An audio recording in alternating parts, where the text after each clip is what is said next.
Bu uyda ikki otasidan ayrilgan farzandimiz maza qilib yashaydi va sizlarning haqqingizga duo qiladi.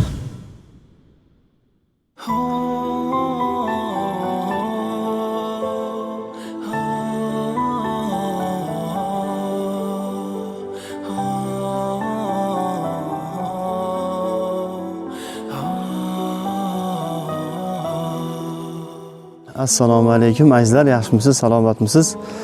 Orqamdagi uy taniyapsizmi? Dostonbek va Shahriyor farzandlarimizga boshlagan uyimiz. Operatorlarimizdan iltimos qilardik. Birinchi murojaatlarimizni va bu uy hali bitishidan oldingi holatni ko'rsatsa, qarang azizlar, insonni qo'li gulni bekorga aytishmaydi. Homiylarimiz tarafidan yig'ilgan ehsonni evaziga xudo xolisa mana shu chiroyli uy bitdi.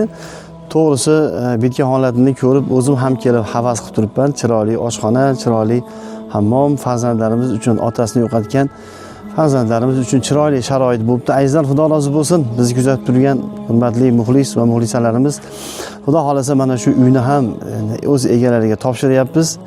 Bu uyda ikki otasidan ayrilgan farzandimiz maza qilib yashaydi va sizlarning haqqingizga duo qiladi. Alloh ihsonlaringizni qabul aylasin. Azizlar, biz bilan birga bo'ling.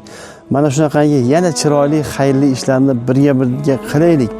Payg'ambarimiz alayhisolatu vasallam aytganlaridek, yetimga kafil bo'lgan inson bilan men jannatda ikki barmoq bamisoli birgaman deganlar.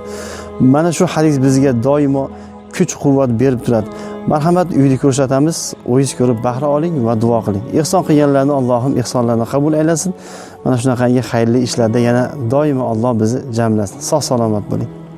Hammalarning tan jonlaring sog' bo'lsin. Menga birda qilgan bo'lsanglar, Alloh sizlarga mindi bersin.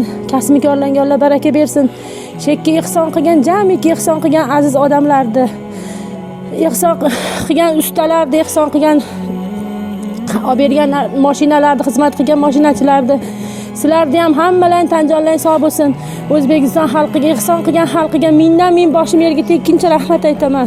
Ilohim mendan qaytmasa Allohdan qaytsin. Hamisha uylari murodxona, to'yxona bo'lsin. Topganiga Alloh baraka bersin. Mendan qaytmasa Allohdan qaytsin. Hammalarga mindan min rahmat aytaman. Tan jonlaring sog' bo'lsin. Ilohim topganlarga Alloh baraka bersin.